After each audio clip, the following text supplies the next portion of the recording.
I'm talking about the Aravalli Range. This is 2 billion years old, and I'm sorry, with the greatest of respect to the Supreme Court of India, the Supreme Court of India did not make the Aravalli Range. The 15 crore anchor paid by the government of India cannot ask this question. America के पास प्रधानमंत्री नरेंद्र मोदी की तस्वीर है। I ask you, Charu Pragya, where is the Union Minister for Environment? Where is the Union Environment Minister? The nation wants to know where he is tonight. Delhi की आकृति एक कटोरी की तरह है जो 3 तरफ से अरावली की पहाड़ियों से घिरी है, इसीलिए प्रदूषित हवा दिल्ली में कैद हो जाती है, बाहर नहीं निकल पाती। दोस्तों, दुनिया में भूचाल आया हुआ है। भूचाल तमाम दुनिया भर के तमाम बड़े राजनेता, बड़े ब्यूरोक्रेट्स, बड़े एक तरीके से business tycoons, businessman, business families, तमाम सारे ऐसे लोग, नामचीन हस्तियां एक ऐसे बड़े स्कैंडल में फंसे हुए हैं जिससे भारत भी अछूता नहीं है। नरेंद्र मोदी सरकार के भी नाम, उनके बड़े चेहरों के नाम भी इसमें निकल के सामने आ रहे हैं, ऐसा दावा किया जा रहा है। मैं बात कर रहा हूं जेफरी एप्स्टीयंस की, एप्स्टीयन फाइल्स की। वो जेफरी एप्स्टीयंस जो कहने को तो एक बड़ा फाइनेंसर था, लेकिन उसका असली काम दरअसल इन तमाम सारे बड़े नेताओं को, लड़कियों को सप्लाई करने का था। और इसी को लेकर के अमेरिका से लेकर के भारत तक भूचाल मचा हुआ है। अब इस पूरे फंदे में इस देश की नरेंद्र मोदी की सरकार भी फंसती हुई नजर आ रही है। क्या कुछ पूरा मामला है ये मैं आपको बताऊंगा, लेकिन उससे पहले एक तस्वीर और बता देता हूं।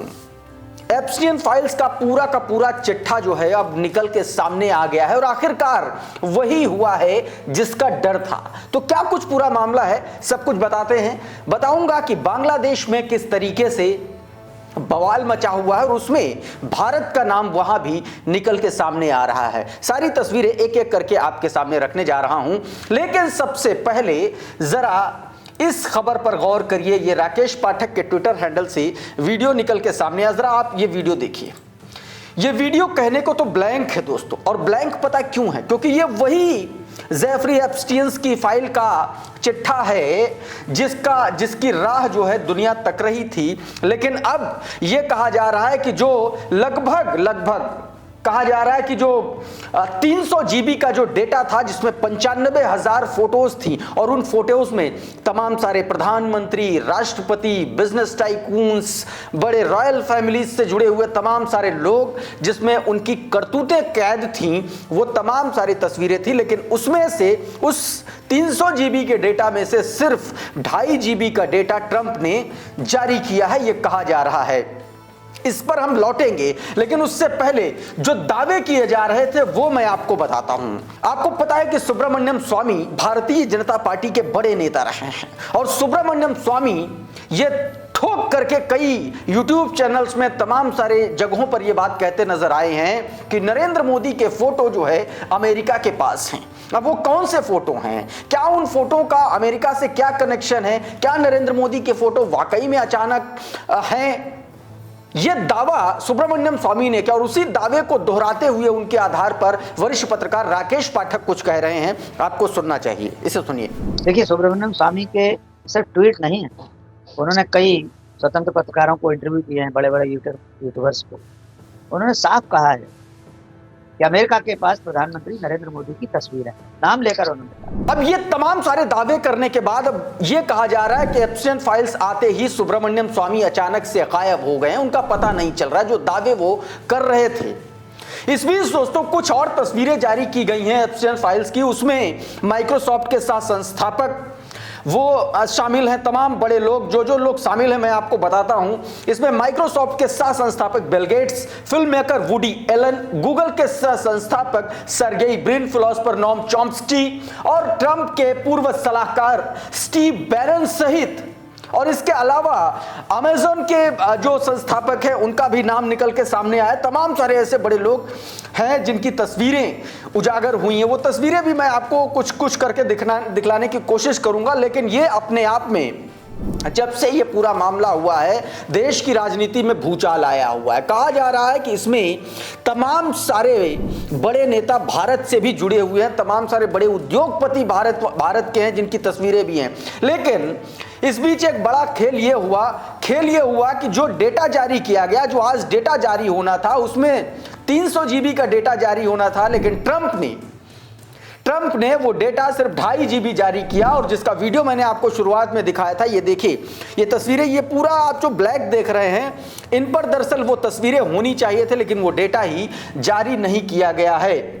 इसी पर राकेश पाठक लिख रहे हैं 300 GB में से मात्र 2.5 GB डेटा ही सार्वजनिक किया गया, यह कुल सामग्री का 1% से भी कम है। जो जानकारियां सार्वजनिक की गई हैं उनमें 119 पेज खाली हैं, और खुद को अपने फ्रेंड्स से बचाने में ट्रंप ने जान लड़ा दी है, यह बताया गया है। खुद को और अपने फ्रेंड्स को बचाने में ट्रंप ने जान लड़ा दी है। अमेरिका में बवाल मचा हुआ है, डोनाल्ड ट्रंप और अटॉर्नी जनरल के इस्तीफे की मांग हो रही है। यह साफ तौर पर बताता है, यह साफ तौर पर तस्वीरें उजागर करती हैं कि दरअसल एक बड़ा गेम था। अगर वो सारे के सारे 119 पेज जो खाली हैं वो सामने आ जाते तो कई देशों में कहा जा रहा है कि दुनिया की सरकारें पलट जाती, ये स्थितियां बन सकती थी, क्योंकि इसमें वो तमाम बड़े नेताओं की रंगरलियां थीं, तमाम बड़े नेताओं की काली करतूतें थीं, ऐसा कहा जा रहा है, जो उन्होंने अमेरिका में जेफरी एप्स्टीन के एक तरीके से कनेक्शंस के जरिए की हैं। दोस्तों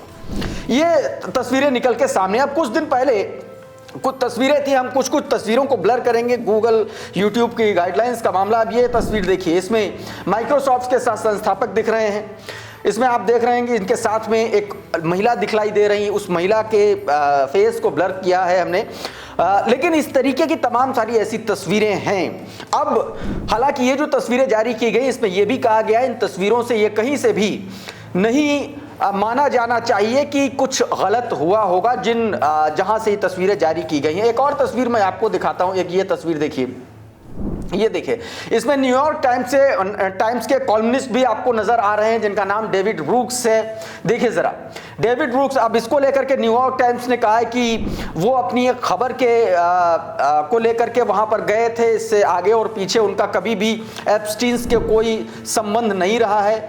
ये तस्वीरें हैं। इस बीच दोस्तों ये ब्लर तस्वीर देखिए, मैं आपको इसका पूरा लबोलुआब बता देता हूं। ये एक तस्वीर एक महिला के पैर की है जिस पर लोलिटा नाम की एक उपन्यास है, उसकी कुछ लाइनें लिखी हैं, और दूसरी तस्वीर उसकी सीने की है जिस पर उसी उपन्यास की कुछ लाइनें लिखी हैं, और ये हैंड रिटन नोट्स हैं दोस्तों, ये बताया जा रहा है। इसके अलावा इन फाइल्स में कुछ पासपोर्ट्स और वीजाज भी और चैटिंग का भी खुलासा हुआ है। जरा ये वो तस्वीरें हैं जो पासपोर्ट और वीजा की बात जिसमें कही जा रही है।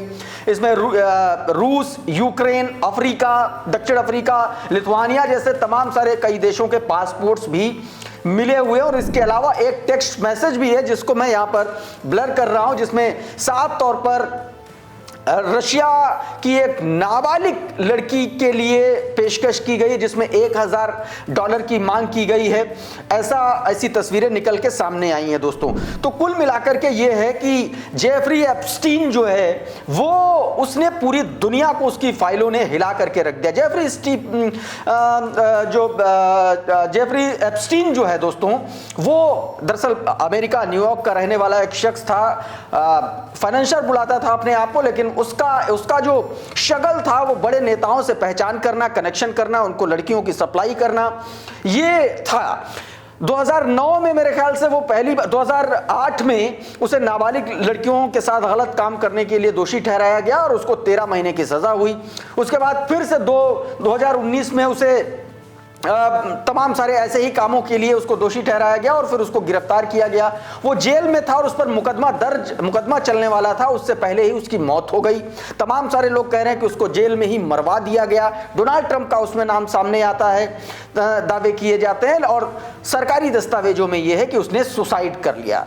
हालांकि उसके बाद उस पर पूरा मामला चला, फिर उसमें उसकी एक महिला सहयोगी घिस्लैन मैक्सवेल, उसको जेल हुई, 20 साल की जेल हुई, जो अभी भी दोस्तों जेल में है। इसका सीधा सीधा मतलब यह है कि एक बहुत बड़ा कांड था, बहुत बड़ा गेम था जो खुलने वाला था, लेकिन उससे पहले ही 119 पेज जो हैं वो गायब करवा दिए गए हैं। अच्छा, एक और तस्वीर नरेंद्र मोदी की वायरल हो रही है, ये देखिए, जिसमें वो बिल गेट्स के साथ में बैठे हुए हैं, नरेंद्र मोदी और बिल गेट्स। ये तस्वीरें दोस्तों प्रधानमंत्री नरेंद्र मोदी के ऑफिशियल दौरे की, या मेरे ख्याल से बिल गेट्स जब भारत आए थे उस दौरान की हैं, लेकिन इसमें तमाम सारे लोग आरोप ऐसे लगा रहे हैं। सुब्रमण्यम स्वामी ने जो दावा किया, उस दावे को आधार बना करके लोग एप्स्टीन फाइल से नरेंद्र मोदी का नाम जोड़ रहे हैं और तमाम सारे जो अमेरिकी हैं, तमाम सारे जो सोशल मीडिया इन्फ्लुएंसर्स हैं, लोग हैं, वो ये बात लिख रहे हैं कि इसमें भारत के तमाम सारे प्रभावशाली लोगों के नाम भी इन्हीं एप्स्टीन फाइल्स में हैं, उनकी भी तस्वीरें हैं। लेकिन अब वो जो तस्वीरें सामने आने वाली थी वो तस्वीरें अब सामने नहीं आ पाएंगी। क्यों?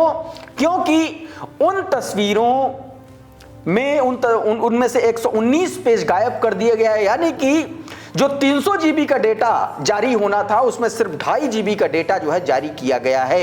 यानी कि ट्रंप ने पूरी ताकत लगा दी और उसी ताकत को लेकर के अब दोस्तों एक बड़ा आप ये कह सकते हैं कि ऐसा गेम कुछ हुआ जिसके बाद से बवाल मचा हुआ और ट्रंप और वहां के अटॉर्नी जनरल जो है उनकी इस्तीफे की मांग हो रही है। ये दोस्तों अमेरिकी इतिहास में सबसे बड़ा स्कैंडल है जिसको सीधे तौर पर माना जा रहा है कि ये कई देशों की सत्ता को उखाड़ फेंकने के लिए भी था। अब दोस्तों कुछ तस्वीरें मैं आपको अपने देश से दिखाता हूं। एक वीडियो सामने आया निकल के जिसमें साफ तौर पर नरेंद्र मोदी की सरकार, सुप्रीम कोर्ट और सुधीर चौधरी जैसे एंकर्स को जबरदस्त तरीके से लताड़ लगाई। और जो नाम मैं आपको बताने जा रहा हूं, नाम सुनकर के आप चौंक जाएंगे। नाम अर्नब गोस्वामी। अरावली की पहाड़ियों का हिस्सा कम करके जो कांड मोदी सरकार अपने उद्योगपति मित्रों के लिए कर रही है उस पर अर्नब गोस्वामी ने बाकायदा जलील किया है सरकार को भी। सुप्रीम कोर्ट के भी फैसले पर उन्होंने सवाल उठाए हैं और साफ तौर पर सुधीर चौधरी का बिना नाम लिए कहा है सरकार से कि 15-15 करोड़ रुपए लेने वाले लोग चुप बैठे हैं, सन्नाटा साध के बैठे हुए हैं। यह बात कही जा रही है। क्या कुछ अर्नब गोस्वामी ने कहा है ये देखिए जरा। Very big businessman to destroy a mountain range. I'm talking about the Aravalli range. This is 2 billion years old, and I'm sorry, with the greatest of respect to the Supreme Court of India, the Supreme Court of India did not make the Aravalli range. It says that anything below 100 meters is not Aravalli, it's a low-lying range, and we, the citizens of India, can't open our mouth about it. I thought this was a democracy. The 15 crore anchor paid by the government of India cannot ask this question. इतना ही नहीं दोस्तों, अर्नब गोस्वामी ने जो debate हुई थी pollution को लेकर के, जो दिल्ली में प्रदूषण के हालात बने हुए हैं, उस पर भी अर्नब गोस्वामी ने रेखा गुप्ता भारतीय जनता पार्टी के सरकारों की धज्जियां उड़ा दी थी। अब अर्नब गोस्वामी के इस बदले हुए रुख को लोग दो तरीके से देख रहे हैं। कुछ लोग ये कह रहे हैं कि अर्नब गोस्वामी की इस पत्रकारिता अचानक से जाग जाने का कारण सबसे बड़ा ये है कि सुधीर चौधरी पर मेहरबान है मोदी सरकार, उनको 15-15 करोड़ रुपया दिया जा रहा है महीने का, और जो है जो अर्नब गोस्वामी है वो खाली हाथ रह गए, इसीलिए बिलबिला रहे हैं। तमाम सारे लोग यही बात दोस्तों लिख रहे हैं। अब जरा ये देखिए अर्नब गोस्वामी प्रदूषण को लेकर के क्या बोल रहे थे, सुनिए जरा। I ask you, Charu Pragya, where is the Union Minister for Environment? Where is the Union Environment Minister? The nation wants to know where he is tonight. The nation wants to know where the Union Minister of State for Environment is tonight. The nation wants to know where the Delhi Chief Minister is tonight. और दूसरी तरफ सुधीर चौधरी क्या कर रहा है, ये दोनों तस्वीरें आप पैरेलली देखिए। एक तस्वीर, और ये दोनों ही तस्वीरें दोस्तों सुधीर चौधरी ने अपने प्लेटफॉर्म पर, अपने सोशल मीडिया प्लेटफॉर्म पर जारी की हैं, जिसमें एक तरफ जयपुर का एयरपोर्ट है, दूसरी तरफ दिल्ली के एयरपोर्ट पर है।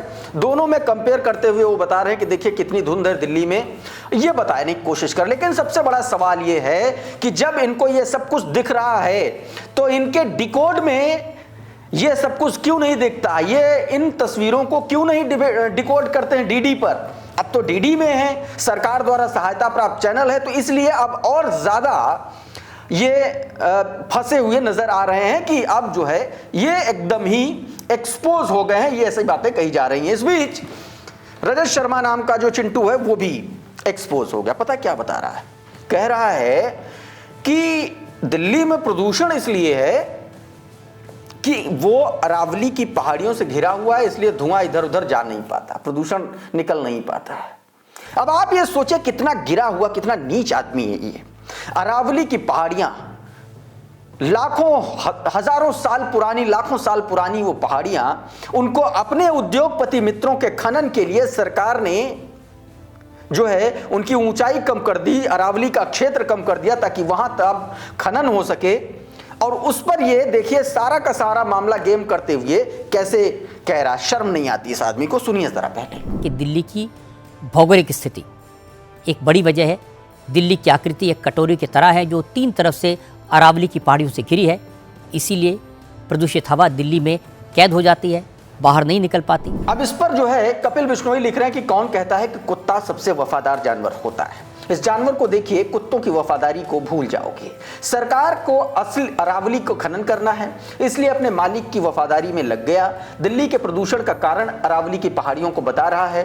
पहाड़ नहीं रहेंगे तो दिल्ली का प्रदूषण भी नहीं रहेगा, ये बताने की कोशिश कर रहा है। अब एक बेशर्मी नरेंद्र मोदी के मंत्री की भी बता देता हूं, हालांकि राजेश शर्मा से कम है, लेकिन फिर भी बहुत बड़ी बेशर्मी है। कह रहा है कि जो प्रदूषण है, प्रदूषण से फेफड़े खराब होते हैं, इसका कोई सीधा कनेक्शन नहीं है। अब आप सोचिए, ये देखिए जरा, सुप्रिया सीनेत ने इसको ट्वीट किया। कीर्तिवर्धन सिंह ये पर्यावरण मंत्री हैं, पता नहीं आपने इससे पहले नाम सुना कि नहीं सुना। पर्यावरण ये मंत्री हैं और ये बता रहे हैं कि no direct link between air pollution and lung disease, फेफड़ों से जुड़ी बीमारियों का कोई सीधा कनेक्शन बता रहे हैं कि नहीं है पोल्यूशन से। तो इस तरीके की स्थितियां दोस्तों इस देश में बन रही हैं। इस वीडियो में बहरहाल इतना ही। बहुत बहुत शुक्रिया, बहुत बहुत धन्यवाद। आप जुड़े रहिए आपके अपने channel TCL the conflict lens के साथ। नमस्कार।